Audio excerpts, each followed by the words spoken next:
I'm John Batchelor, JohnBatchelorShow.com, Simon Constable, the Dow Jones Newswire. And our concern this evening is an old threat, and that is collapse of civilization, collapse of steel simultaneously. Yeah, it is the essence of international manufacturing, Right. and that's the bedrock of basically the world economy in some ways. Steel itself, the manufacture and sale of steel. It turns out, reading the 1930s, Simon, that the steel index peaked in the summer of 1929, right before the crash. Yep. The demand for steel in the United States, because it wasn't a global market at that point, was the highest. The crash happened and steel dipped down to, about 80, from 140 to 180, and then it rallied.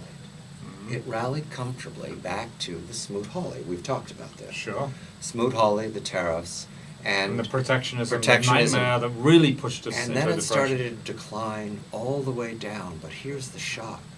It went down 95% from the top. It's horrific. It really is horrific. And we've seen actually something similar in the shipping market, which is the Baltic Dry Index, which measures the cost to move freight across the oceans. Dry freight, like iron ore, which is used to make steel, and coal, which is also used in making steel. And that went down between May of last year and mid-December. It went down 94%, which is quite a staggering number. I mean, it went down that much, and it's bouncing now.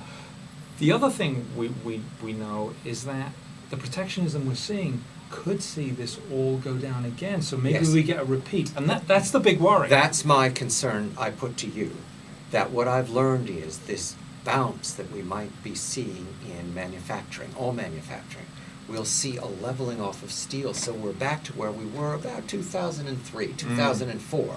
And it'll look like stability, but that's what happened in 1933. Yeah. In 1930, it looked like stability, and then along came protectionism. And Simon, then it goes down so dramatically, it's the end of the world. Well, yeah. If it does go down, it will be the end of the world. There is one caveat that I want to jump in with, and that's quite an important one, is that in the past, when you had state-owned industries, the government often kept businesses going, Yes. manufacturing businesses going much, much longer than was productive.